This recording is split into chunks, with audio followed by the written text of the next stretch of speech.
Assalamualaikum warahmatullahi wabarakatuh.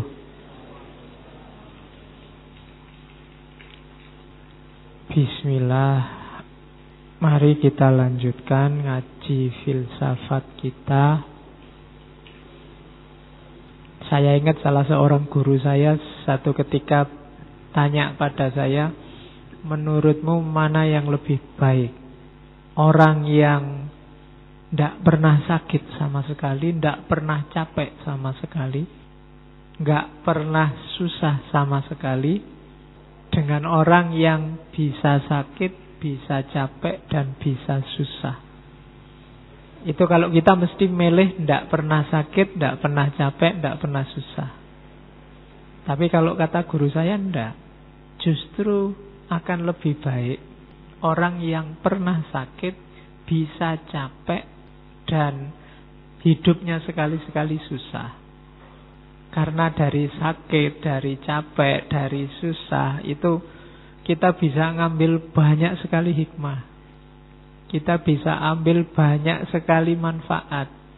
Orang bisa mensyukuri nikmatnya rasa sehat secara lebih serius dan dalam adalah orang yang pernah sakit. Orang bisa merasa dapat anugerah luar biasa ketika hidupnya senang, itu orang yang pernah merasakan sumpek, merasakan susah.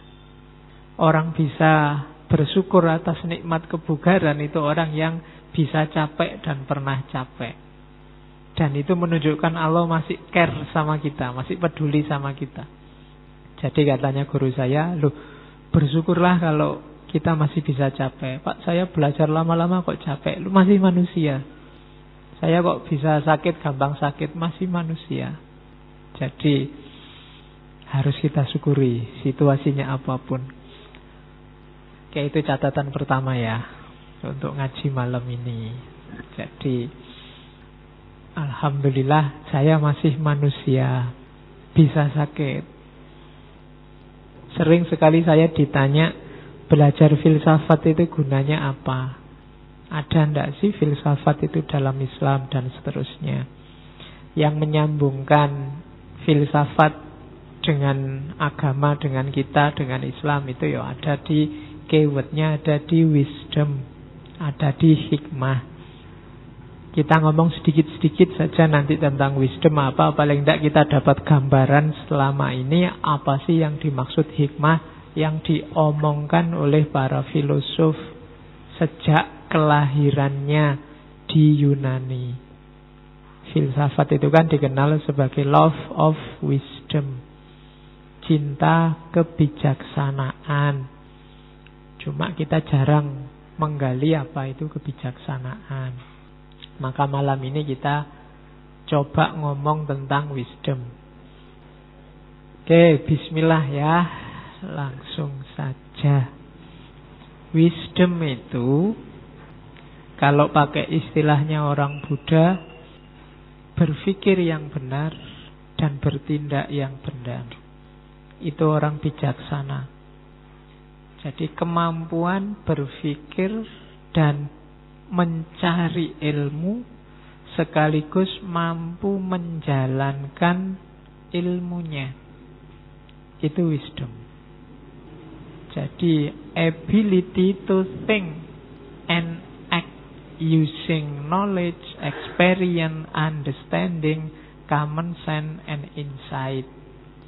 Semua yang kita ngaji dari pertemuan awal sampai pertemuan akhir 2 minggu yang lalu, itu akan melahirkan kebijaksanaan kalau dia jadi rumus praksis hidup kita menuju yang baik. Jadi wisdom itu orangnya mampu mikir dan mampu bertindak. Ya, kalau level-level kita biasanya masih ability to think. Mau bertindak itu susah. Nanti yang sudah sepuh-sepuh, yang belum sempat mengejar banyak pengetahuan, itu biasanya dapat hikmah dari pengalaman. Otomatis. Makanya di situ ada insight, ada common sense, ada experience, ada understanding. Jadi bahannya pengetahuan itu banyak, tidak cuma dari kita ngaji kayak gini atau baca kitab. Tapi dia melahirkan hikmah, melahirkan kebijaksanaan kalau muncul dalam act, muncul dalam tindakan. Kalau di filsafat Yunani tipenya dua. Yang pertama phronesis, yang kedua sophia. Selama ini kita kenalnya sophia, yang kebijaksanaan transendental, yang berpikir abstrak, metafisik, itu dekat ke sophia. Ada satu lagi namanya phronesis. Phronesis itu tadi, kalau ada orang ngomong ilmu dan amal, itu phronesis. Jadi pengetahuan yang nyambung dengan praksis hidup kita sehari-hari, itu namanya phronesis. Jadi orang bijaksana itu mirip kayak orang Jawa. Ilmu itu kelakone kanthi laku. Kelakon itu berarti ya beneran kita disebut orang berilmu. Kalau bahasa Yunani berarti kita serius disebut orang bijaksana kalau pengetahuan dan tindakan kita nyambung. Hari ini kan kita lihat di TV itu banyak orang pinter-pinter, ya dokter, ya profesor, ya anggota DPR, tapi ilmunya sama kelakuannya tidak nyambung. Yang diomongkan mungkin mulia semua, tapi yang dilakukan bisa kebalikannya. Mungkin dasar pengetahuannya apik kabeh, semua benar, cuma ada tidak pasnya. Tidak pas ini loh yang disebut tidak bijaksana. Kurang wisdom, kurang hikmah. Maka kuncinya belajar filsafat itu harus dia melahirkan hikmah. Kesesuaian antara think dan act, pemikiran dan tindakan. Mungkin jarang ada yang tahu bahwa istilah sapiens itu sinonim dengan istilah sophia. Makanya manusia itu disebut homo sapiens. Tak ceritani sebentar ya sejarahnya alam semesta manusia itu. Alam semesta ini kalau versi barat diawali dari namanya Big Bang. Big Bang itu sekitar 13-14 miliar tahun yang lalu. Pokoknya suwi banget terjadi Big Bang. Gara-gara Big Bang ini nanti ada lahir materi, energi, ruang, dan waktu.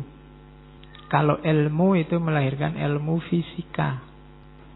300 tahun setelah itu lahir atom, molekul. Atom molekul itu ketika materi sama energi kawin. Jadi bersenyawa. Itu kan nanti melahirkan atom. Nanti gabungan dari atom lahir molekul. Itu sekitar 300 tahun setelah itu. Dan ini panjang sampai sekitar 3,5 miliar tahun. Kalau yang atom molekul tadi, kalau ilmu namanya ilmu kimia yang mempelajari. Sampai 3,5 miliar tahun ke belakang itu muncul namanya organisme. Organisme itu ketika tadi molekul-molekul bersenyawa lagi, kawin lagi, terus strukturnya jadi kompleks. Muncul macam-macam makhluk hidup, muncul macam-macam organisme. Sampai sekitar 700.000 tahun yang lalu muncul organisme yang sampai hari ini kita kenal sebagai manusia. Kemudian 100.000 tahun yang lalu dari 6 spesies manusia ini yang survive 1 spesies ya kita hari ini. Dan kita juga mengalami beberapa revolusi. Jadi 100.000 tahun yang lalu itu revolusi kognitif namanya. Lahir manusia yang namanya Homo sapiens. Terus 12.000 tahun yang lalu ada revolusi pertanian. 500 tahun yang lalu ada revolusi industri. Itulah manusia, sapiens. Jadi Sophia yang itu kebijaksanaan itu sinonim dengan sapien. Jadi hidup kita itu betapa kecilnya kita sejak 14 miliar tahun yang lalu. Usia kita paling berapa puluh tahun. Makanya ndak usah kemaki. Ya, kita itu kecil.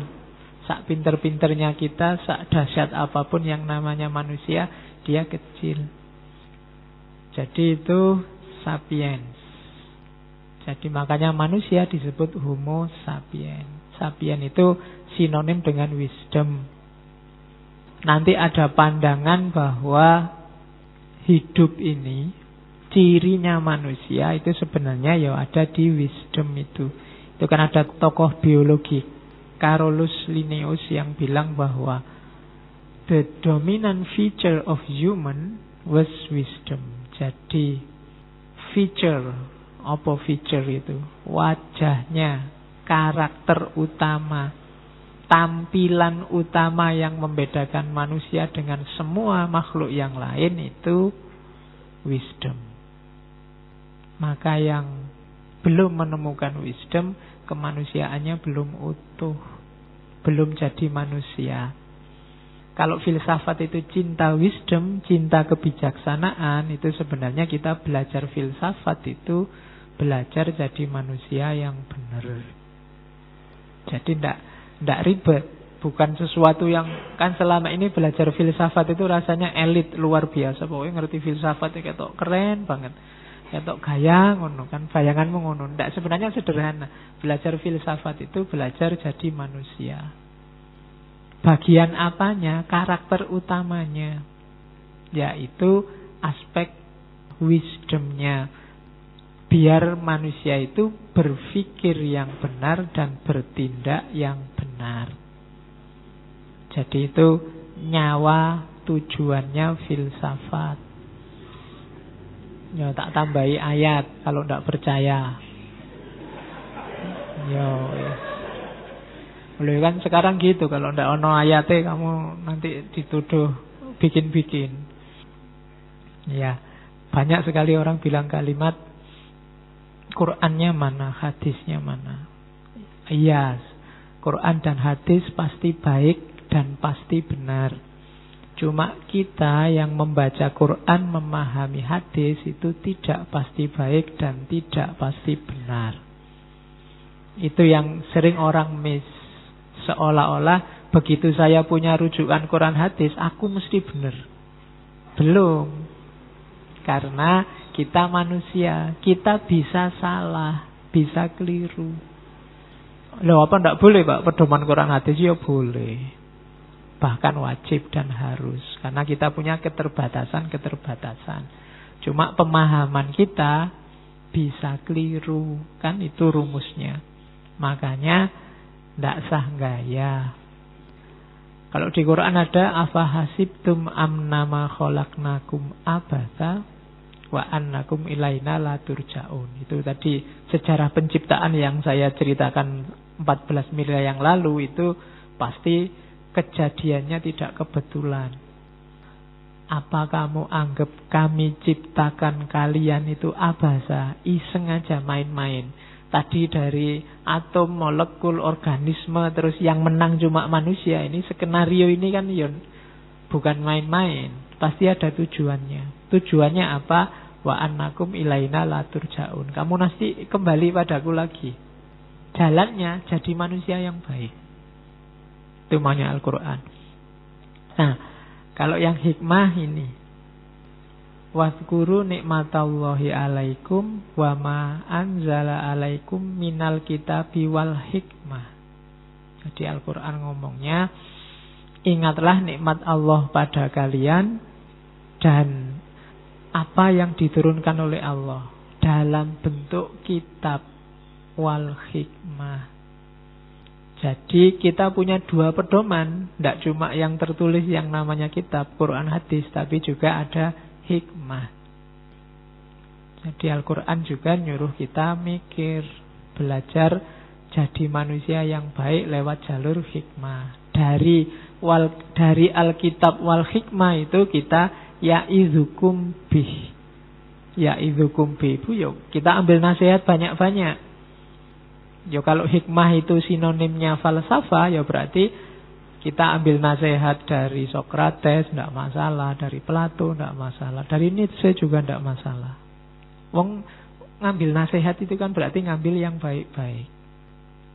Jadi ada dua yang diberikan oleh Allah pada kita dan termasuk nikmatnya, dan kita disuruh bersyukur. Alkitab wal hikmah. Jadi ngaji filsafat ini termasuk bentuk syukur kita. Kita menggali hikmah. Ini tegas malahan ayatnya.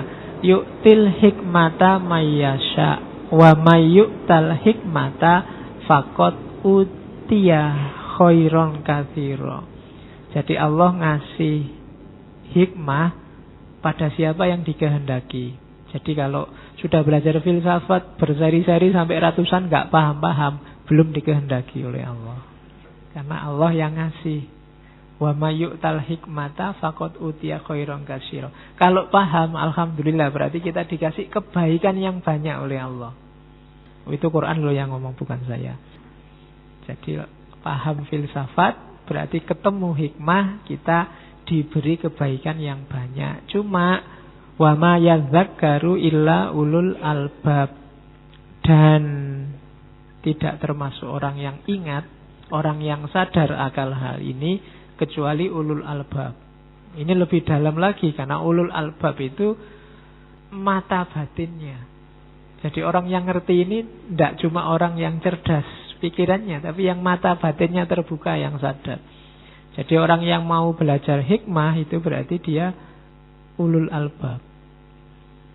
Jadi kan ada ulil absor, nggak ada abdalahnya. Terus ada ulul albab. Kalau absor itu urusan fisik mata. Nanti ada ulin nuha, urusan kecerdasan pikiran. Ada ulul albab, kecerdasan batin. Berarti apa? Pendekatan kita pada hikmah membutuhkan keterbukaan hati. Dan bagi banyak orang itu terbuka hatinya kalau dapat hidayah dari Allah. Jadi kita mau belajar filsafat itu bagian dari sudah dapat hidayah dari Allah. Ada orang yang membacanya kebalik. Kamu belajar filsafat ya, tak doakan semoga dapat hidayah.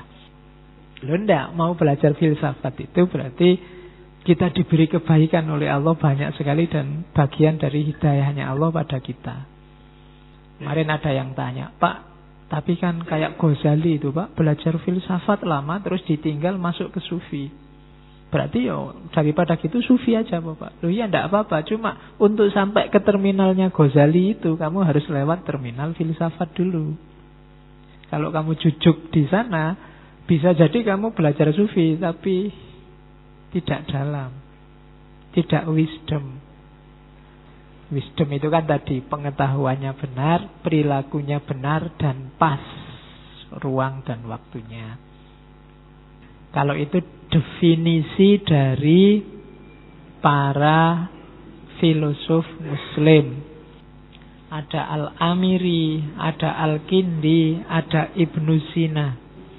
Kalau Al-Amiri ya hikmah itu sumbernya dari Allah. Saya selalu bilang tugas kita cuma belajar. Dapat atau tidak kuncinya Allah. Jadi ayo kita belajar aja. Kalau katanya Al-Amiri, kalau dalam Al-Quran contoh lambang hikmah itu Luqmanul Hakim. Ada buku yang cerita bahwa Luqman Hakim itu kalau dalam Al-Quran nama lain dari Sokrates. Cariin ya bukunya. Yang nulis kelihatannya aslinya dari Malaysia, cuma jadi dosen di Unibrau Malang. Jadi Luqman Hakim itu aslinya Sokrates itu. Cuma Luqman itu bukan nama, tapi julukan. Sama kayak Al-Hakim. Al-Hakim juga julukan.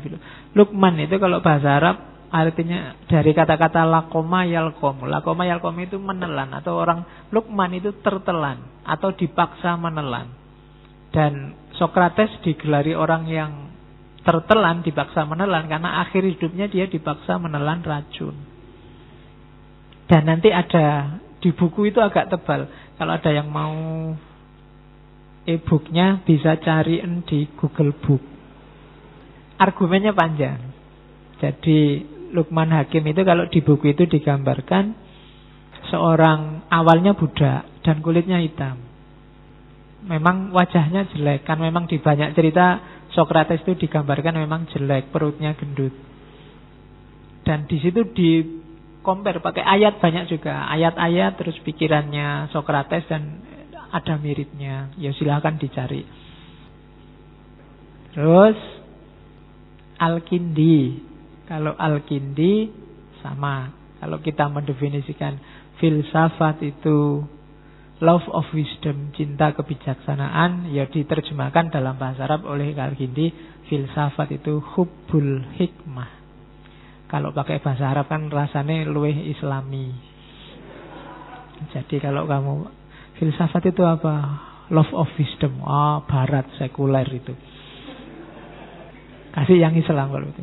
Falsafah itu hubbul hikmah, cinta pada kebijaksanaan.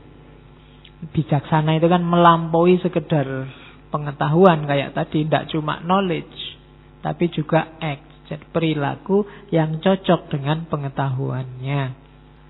Kalau Ibnu Sina lebih panjang, lebih dalam, harus dipikir definisinya. Istiqmalun nafsil insaniyah bitasawwuril umur wat tasdik bil haqaiq an-nadhariyah wal amaliyah ala qadri taqatil insan.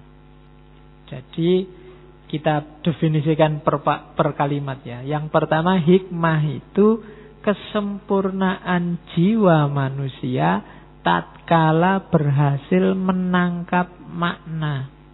Kalimat yang pertama itu menunjukkan hasilnya. Orang yang belajar filsafat jiwanya akan sempurna. Jalannya untuk jiwa sempurna apa? Menangkap makna segala sesuatu, kemudian menyatakan kebenaran pakai lisannya dan melakukan yang dia katakan sesuai kemampuan. Berarti filosof itu orang yang jiwanya sempurna. Dan jiwanya sempurna karena apa? Karena dia tahu kebenaran, yang diomongkan juga atas dasar kebenaran yang sudah dia tahu, dan yang dia lakukan cocok dengan yang dia omongkan sesuai kekuatan dan kapasitasnya. Itulah filosof dalam definisinya Ibnu Sina. Jadi dari aspek teori, hikmah itu ternyata luar biasa untuk tujuan kita sebagai sapiens, manusia cerdas. Kalau ini dari Lisanul Arab, mirip-mirip saja, memahami segala yang baik dan menguasai segala yang baik. Menguasai itu berarti ya diomongkan, ya dijalankan. Ibnu Qayyim juga begitu, melakukan sesuatu dengan cara yang seharusnya, di waktu yang seharusnya. Ini yang dekat kayak definisinya bahasa Indonesia. Bijaksana itu tepat ruang dan waktu dan caranya. Banyak hal baik, realistis, tapi tidak cocok ruang, waktu dan caranya. Maunya mengingatkan, jadinya menyakiti. Yang diomongkan kebenaran, tapi minus kebijaksanaan. Kenapa? Hasilnya malah kontraproduktif. Jadi apa-apa itu harus pas caranya, ruangnya, dan waktunya. Ya banyak, saya sering ngasih ilustrasi. Barang baik itu kalau cara, ruang, dan waktunya tidak pas, jadi jelek. Membantu teman itu bagus, tapi waktu ujian akhir jelek. Lu mau ngaji ini aja kan bagus, tapi ketika dia caranya jelek, ruangnya ndak pas, metodenya ndak pas, jadinya ndak bijaksana, hasilnya bisa kontraproduktif. Misalnya, yuk ngajinya kita ganti ya waktunya yang semua orang bisa. Ini kan masih, kalau sore gini banyak yang sibuk, kita ganti jam 1 malam ya ngajinya misalnya. Kan nanti banyak yang longgar. Itu ruangnya ndak pas, hasilnya jelek pasti. Jadi, atau ruangnya ndak pas. Yuk kita ngajinya sekali-sekali jangan di masjid lah, ndak seru. Kita pindah ngajine ning ndilah kono, di mall apa ayo di Ambarukmo kita bikin ngaji kayak gini misal. Kamu mesti ndak konsen, wong di masjid aja hening kayak gini kamu ndak paham-paham apa maneh ning mall. Ya kan kamu lagi enak-enak ngaji terus keliwar-keliwar SPG-nya, kamu mesti nggak jadi lihat slide-nya. Mesti kamu tolah-toleh kiri kanan. Itu hikmah. Jadi segala sesuatu harus pas ruang dan waktunya. Saya pinjam beberapa teori wong ini. Ngajinya ngalor ngidul enggak apa-apa, yang penting kamu jelas karepnya. Di banyak agama ada hikmah. Tadi saya kasih contoh yang Islam. Buddha ada pasti, nanti silahkan dibuka sesi kita ngaji Buddha. Bagaimana 8 jalan kebenaran, 4 jalan kebenaran. Itu kan juga isinya semua wisdom. Di Hindu bahkan ada dewa kebijaksanaan, dewa kepandaian. Seperti Ganesha. Di Taoisme misalnya itu dari kitabnya orang Tao itu. Bijaksana itu kalau dari Tao sumbernya 3. Charity, simplicity, humility. Murah hati, sederhana, rendah hati. Itu kalau versinya Tao, kalau ingin lihat orang ini bijaksana apa tidak, parameternya 3. Murah hati, sederhana, dan humility. Humility itu rendah hati. Berarti orang sombong pasti tidak bijaksana. Orang hidupnya berlebihan, bermewahan, pasti tidak bijaksana. Ada bait-bait dari kitab Tao yang bagus, saya kutip di situ. Knowing others is intelligent. Knowing yourself is true wisdom. Mastering others is strength. Mastering yourself is true power. Paham yang lain, paham orang lain, berarti kita pinter. Membaca masyarakat, membaca fenomena Indonesia, membaca temanmu, membaca apa namanya. Kamu bisa baca, itu pinter. Tapi memahami dirimu sendiri, itu lebih dari pinter. Itu namanya bijaksana. Kamu tadi ngomongnya pas, perbuatannya pas, pengetahuannya pas. Itu kan ketika kamu paham siapa dirimu.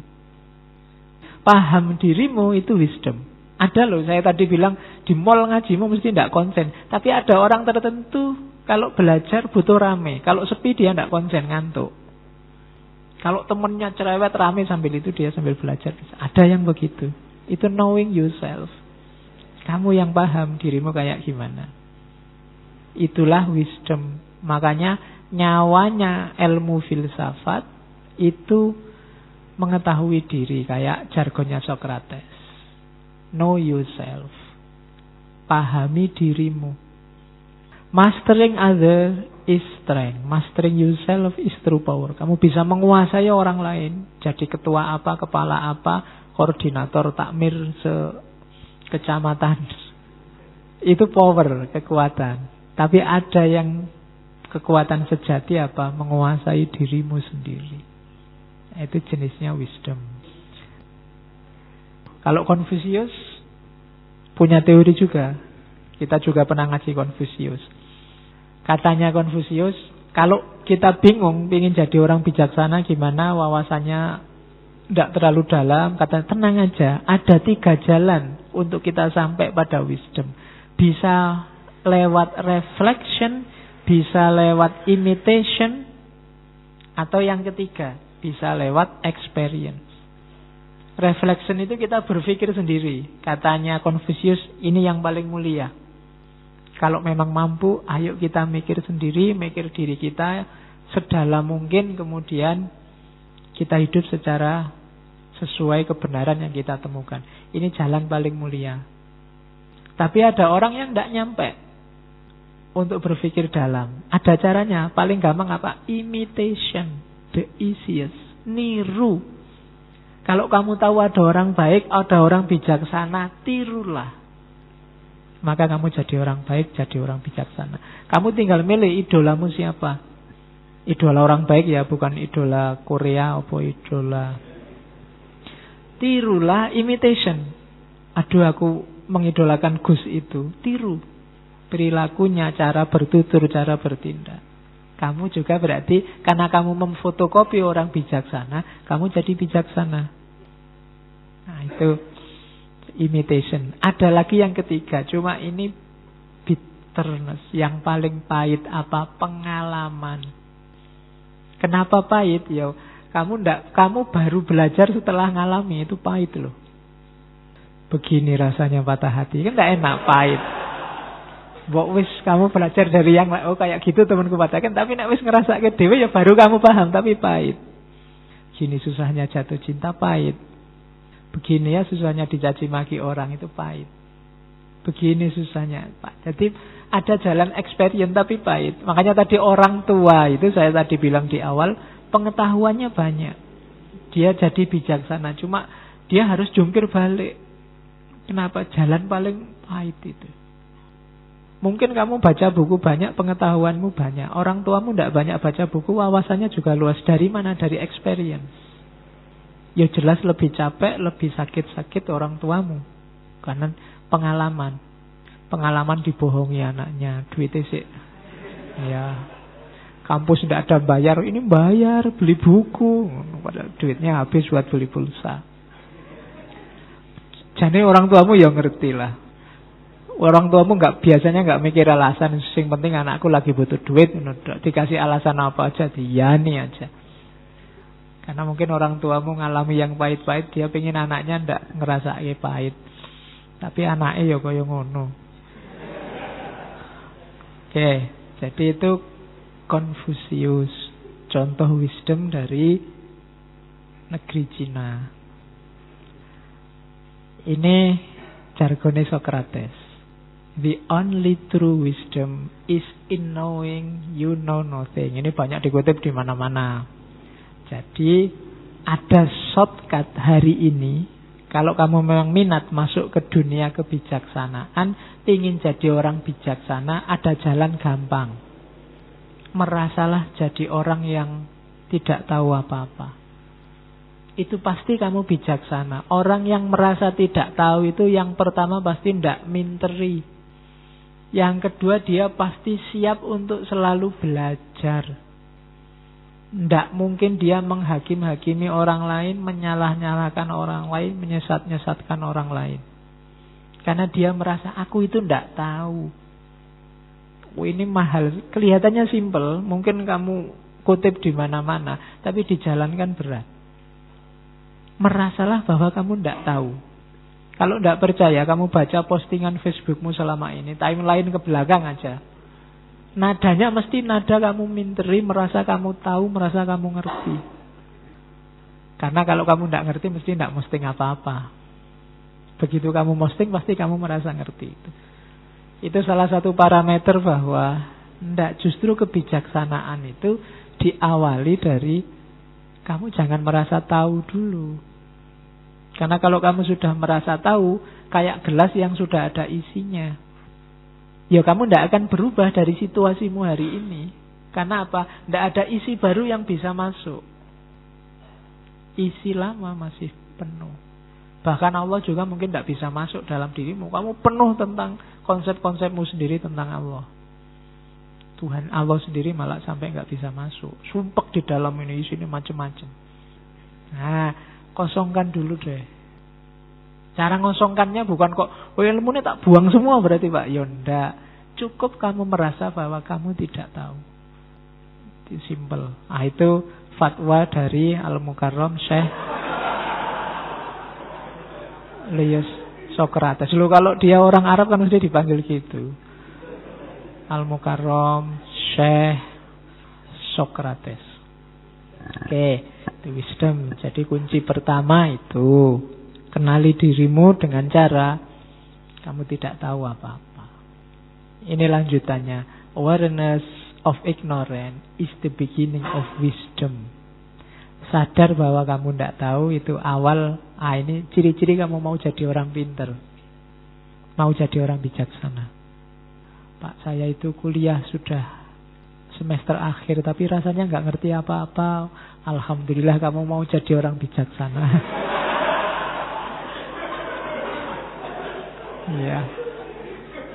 Oh iya, karena kamu sadar bahwa kamu tidak ngerti apa-apa itu kan wis apik. Banyak loh yang tidak ngerti kalau dia itu tidak ngerti apa-apa. Jadi alhamdulillah kamu sudah sadar bahwa kamu itu. Nah, selanjutnya ya belajar kan gitu. Oke, jadi awareness of ignorance is the beginning of wisdom. Terus ini saya ambil meskipun tokohnya tidak terkenal, ini sebenarnya Isaac Asimov. Isaac Asimov ini novelis, kelahiran Rusia, tinggalnya di Amerika. Biasanya nulis fiksi ilmiah. Nanti filmnya yang bukunya, novelnya difilmkan. Ada film judulnya I, Robot. Ya, yang main Will Smith. Oke, ya saya tidak tahu kalian apa ngikuti dunia perkembangan film. Sekali-sekali yang suka filsafat nonton film jenis-jenis ini. Yang apalagi yang suka jenis-jenis artificial intelligence. Itu banyak film-film barat konotasinya ke sana. Katanya Isaac Asimov, hari ini itu problemnya ini loh. The saddest aspect of life right now is that science gathers knowledge faster than society gathers wisdom. Problem paling menyedihkan dalam hidup kita sekarang adalah ilmu, science gathers knowledge. Ilmu mengumpulkan banyak sekali pengetahuan, berlimpah-limpah. Apalagi sekarang ada Google yang maha tahu itu. Pengetahuan kita kan wis ndak karu-karuan dibandingkan, dan ini jauh lebih cepat dibandingkan society gathers wisdom. Jadi kita lemah di wisdom meskipun kaya pengetahuan, dan ini bahaya. Teknologi perang sudah canggih luar biasa, rekayasa genetika secanggih itu sekarang. Pengetahuan luar biasa yang berkembang, tapi tidak imbang dengan wisdom kita, kedewasaan kita. Itu yang melahirkan fenomena menyedihkan. Agama yang begitu mulia, yang harusnya melahirkan peradaban yang begitu agung, kebalikannya. Melahirkan kekerasan demi kekerasan, melahirkan chaos-chaos, kacau-kacau. Kenapa? Pengetahuan kita berlimpah, tapi wisdomnya kurang. Cara kita beragama tidak dewasa. Jangan salahkan agamanya, kitanya yang tidak matang. Itu yang berfatwa Isaac Asimov, novelis, penulis science fiction. Oke, jadi ini yang berhubungan dengan wisdom. Ini beberapa quote wisdom yang saya suka, kalian boleh pakai. Yang pertama, make peace with your past so it doesn't spoil your present. Oh, itu lumayan. Berdamailah dengan masa lalu biar tidak mengacaukan masa kini. Saya bilang quote itu kamu pakai di ruang dan waktu yang pas. Kalau kasusnya keliru, kamu pakai dalil ini bisa keliru juga. Pak, saya itu tidak lulus-lulus. Cuma kan tidak apa-apa ya Pak, berdamai dengan masa lalu. Tidak lulus tidak apa-apa. Tidak. Yo, kalau ini contohnya misalnya kamu habis diputus pacarmu, tidak bisa move on. Nah, make peace with your past. Ini bisa dipakai. Itu caranya pakai dalil. Ruang dan waktunya harus pas. Kalau keliru ya tidak nyambung. Kalau kita tidak bisa berdamai dengan masa lalu, ya kalau bahasa anak hari ini kita tidak bisa move on. Kayak naik motor yang terus-terusan lihat spion. Tidak ngerti di depannya ada apa. Polisi pun dicuekin. Wong kamu lihat spion. Nah, jadi tidak berdamailah. Pak, tapi saya tidak bisa lupa Pak. Tidak masalah, tidak bisa lupa. Ya ingat aja, wong kita manusia. Ya memang akalnya masih waras, apa-apa ya masih ingat. Aku akan melupakanmu. Tidak mungkin selama masih waras loh ya. Ya tetap ingat. Kamu disakiti orang, iya mesti ingat. Cuma berdamailah. Orang tidak bisa memaafkan antara lain juga karena dia tidak bisa make peace with our past. Tidak bisa berdamai dengan masa lalu. Mbok wis. Nah, itu kan bahasa Jawane itu. Terus, what others think of you is none of your business. Pandangan orang tentang dirimu itu bukan urusanmu, urusannya dia, wong dia yang punya pandangan. Ini juga pakailah di waktu dan dosis yang pas. Kalau dosisnya tidak pas juga bahaya, kamu jadi orang skeptis, jadi orang cuek. Tapi jangan jadi orang yang galau terus-terusan gara-gara pandangannya orang. Begitu dibilang oleh teman, wah kamu itu cakep loh kalau rambutmu rapi terus. Akhirnya kamu keluar gini terus, nih rapi enggak ya, rapi enggak ya. Khawatir kalau rambutmu ada yang berdiri satu aja kamu gini-giniin. Nah itu kena, kamu disetir sudah sama pandangannya orang. Enggak, pendapat apapun orang tentang dirimu itu milik dia yang berpendapat, bukan milikmu. Jadi jangan mudah galau gara-gara itu. Itu contoh wisdom. Ini wisdom yang sering kita pakai. Time heals almost of everything. Give the time some time. Sakit apapun, sumpek apapun, dan kalau kita kebingungan obatnya apa, serahkan pada waktu. Kayak ya, biarin aja nanti lama-lama sembuh sendiri kok. Mungkin kamu pernah ngadapi masalah, duh gimana ini keluarnya, jalan keluarnya apa? Nggak ketemu-ketemu, ya wis. Tunggu aja besok sembuh sendiri pada saatnya. Cuma ya bedanya ada yang lama, ada yang cepat. Tapi selama masih ada waktu ya pada saatnya.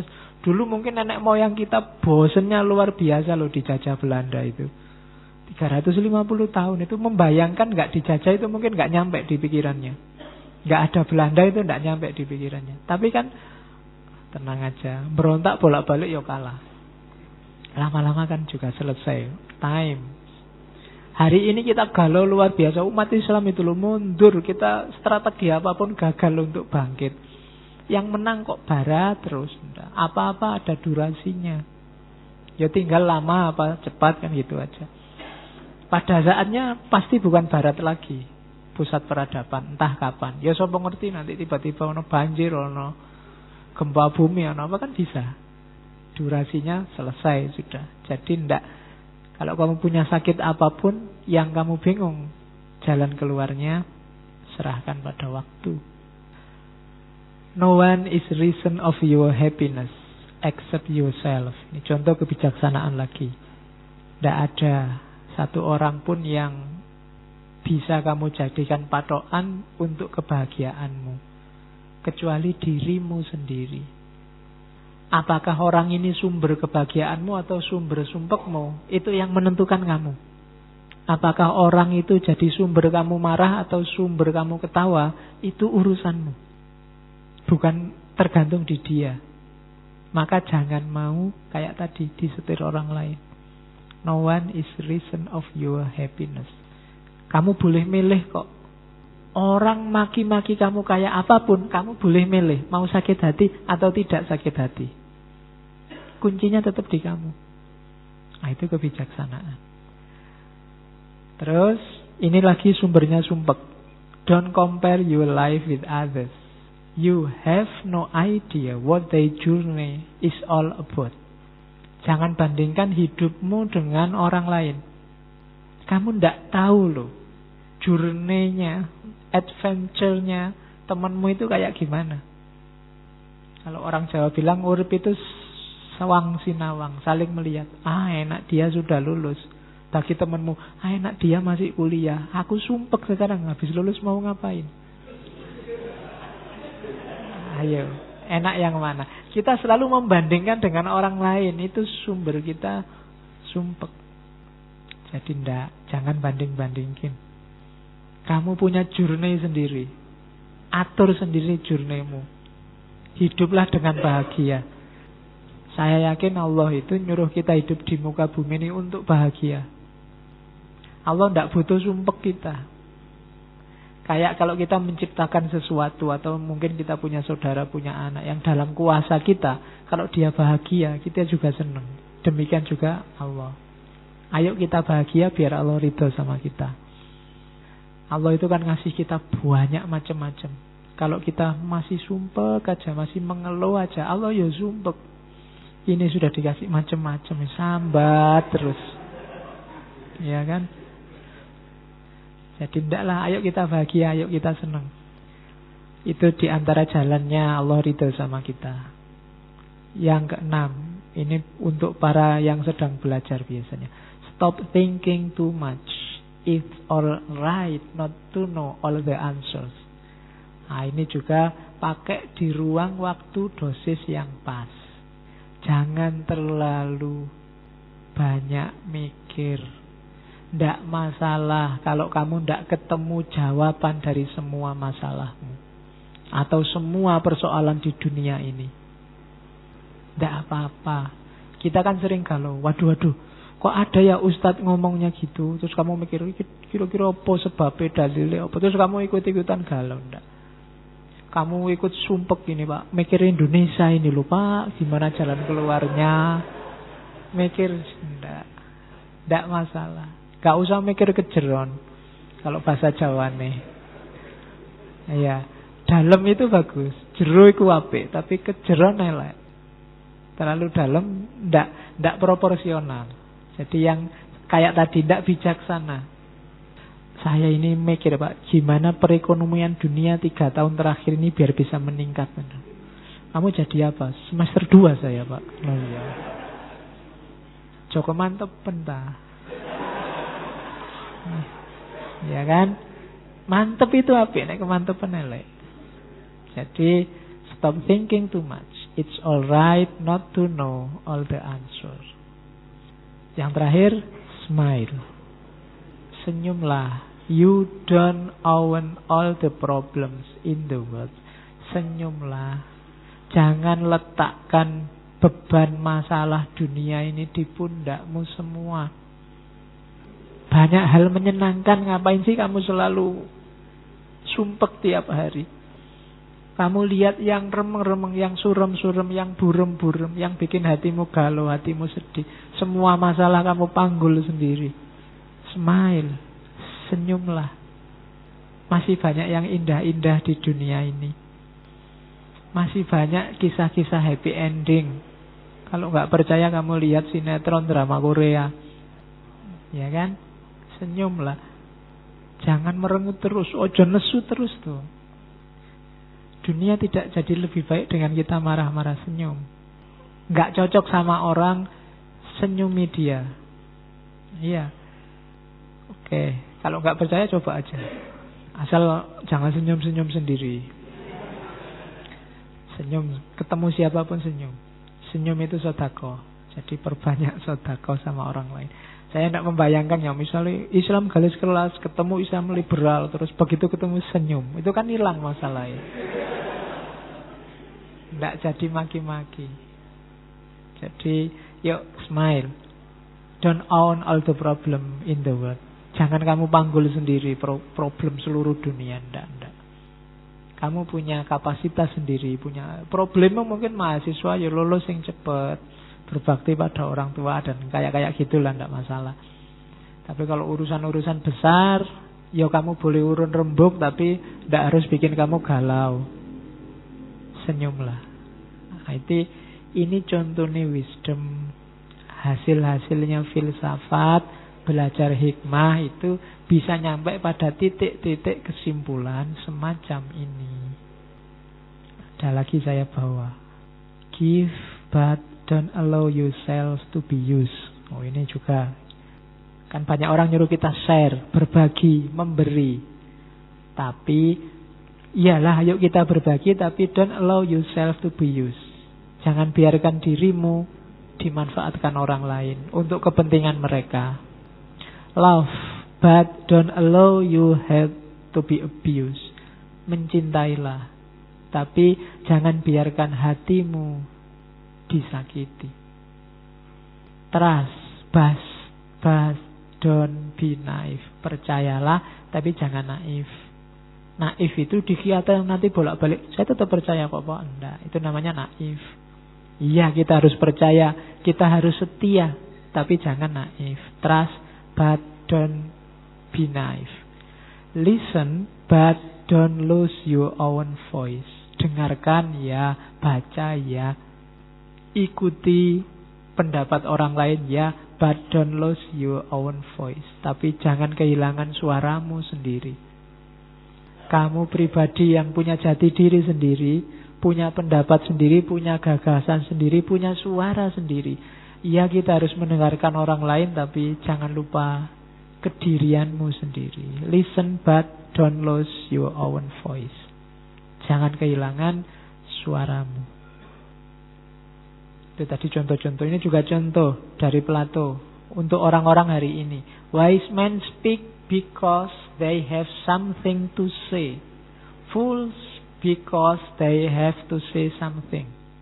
Orang bijaksana itu kalau ngomong karena dia tahu dia harus ngomong sesuatu. Tapi orang bodoh, dia ngomong karena dia ingin ngomong sesuatu. Bedakan itu. Yang satu, ada sesuatunya dulu yang perlu diomongkan, baru dia ngomong. Itu namanya orang bijaksana. Tapi orang bodoh, pingin ngomong dulu. Meskipun dia belum punya sesuatu. Nggak paham itu loh, komentarnya panjang. Itu kalau bahasanya Plato, bukan bahasa saya, itu fools. Nggak ngerti, nggak usah komentar. Loh tapi ini geng saya ya Pak, grup saya mencaci maki, saya harus ikut dong, solidaritas. Nggak. Kamu termasuk kelompok fools. Orang wise itu ketika dia punya sesuatu, baru dia ngomong. Jadi karena dia sudah have something to say, baru dia say. Tapi kalau yang fools, pingin to say dulu, pingin ngomong dulu, baru tahu sesuatu, kebalik. Jadi harus setelah tahu baru ngomong. Sebelum tahu jangan ngomong. Hari ini kan banyak orang ya karena terlanjur jadi figur, terlanjur tiap hari masuk TV mungkin, masuk internet mungkin. Akhirnya ya terpaksa harus selalu ngomong. Apa-apa dikomentari, ditanya apapun harus dijawab. Apa ndak boleh kamu jawabnya, saya belum paham. Tak cari dalilnya dulu ya daripada keliru. Saya cari dasarnya dulu ya, saya pahami dulu duduk persoalannya ya. Bahkan dalam kasus tertentu saya alami dulu ya. Kan kayak kisahnya Mahatma Gandhi. Jadi suatu ketika Gandhi ini diminta oleh ibu-ibu untuk menasehati anaknya. Anaknya ini dilarang oleh dokter makan garam. Cuma ibunya ngelarang itu susahnya luar biasa. Anaknya masih makan garam aja. Akhirnya minta tolong Gandhi. Gandhi, tolong saya dinasihatkan anakku ini biar tidak makan garam. Oleh Mahatma Gandhi, ya sudah. Cuma sekarang saya tidak bisa Bu. Kembali seminggu lagi. Seminggu lagi ditunggu terus datang. Begitu ketemu Mahatma Gandhi, ini sudah seminggu saya sudah datang. Anak saya, mbok tolong dilarang tidak makan garam. Ya sudah. Anaknya dipanggil, mbok kamu jangan makan garam. Sudah, dia ngomong itu dok. Terus dia tidak makan garam lagi anak itu. Ibu kagum luar biasa. Wah, sekti sampean Mahatma Gandhi. Cuma ngomong gitu aja anaknya langsung manut. Tapi kok dadak nunggu seminggu apa sampean puasa 7 hari 7 malam? Enggak. Jadi ketika diminta untuk melarang anaknya tidak makan garam, katanya Mahatma Gandhi, saya tidak bisa melarang minggu lalu karena minggu lalu saya masih makan garam. Kalau saya masih makan garam, ngelarang orang tidak makan garam, tidak ampuh mesti, tidak manjur. Jadi seminggu ini saya tidak makan garam. Jadi ketika melarang anak ini jadi. Oh itu ceritanya. Cuma Mahatma Gandhi non Muslim. Itu kan selalu begitu kan akhirnya non Muslim. Tak kasih contoh yang Islam. Hasan. Ada sufi besar, Hasan Basri. Jadi Hasan Basri ini satu ketika ada budak yang datang ke dia, Hasan Basri, sampean ini kan sufi besar. Kata-katanya didengar orang. Mbok tolong sampean ceramahlah, anjurkan orang untuk membebaskan budak.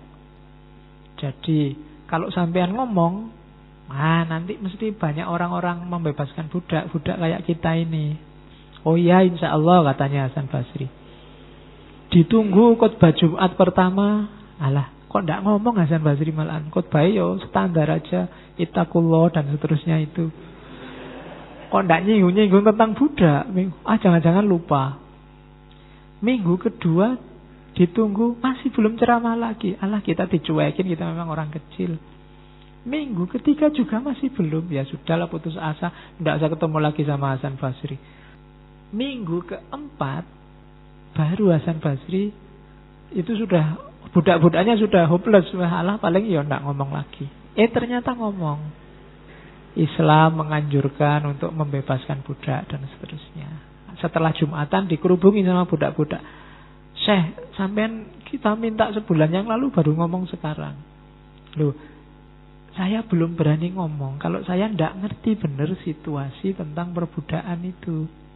Jadi begitu sampean ngomong, saya ini kan orang miskin, ndak mungkin saya ngangkat budak. Jadi saya ngumpulin duit dulu untuk bisa membeli budak. Jadi baru seminggu duitnya terkumpul, saya beli budak. Nah, saya dekatkan diriku ke budak, ketergantunganku pada budak tak latih selama 1 minggu. Di minggu ketiga saya latih ketika sudah sangat terikat pekerjaan-pekerjaan oleh budak untuk membebaskan budak. Betapa beratnya membebaskan budak setelah padahal kita sudah tergantung pada budak. Jadi saya berani ngomong tentang pembebasan budak itu di minggu keempat. Jadi lebih ampuh. Kenapa? Yang ngomong ngalami sendiri. Oh, itu contohnya Islam ada toh. Jadi itu hati-hatinya ulama zaman dulu. Dia tidak ngomong sesuatu yang dia tidak menjalankan. Wise men speak because they have something to say. Fools because they have to say something. Itu Plato. Alhamdulillah.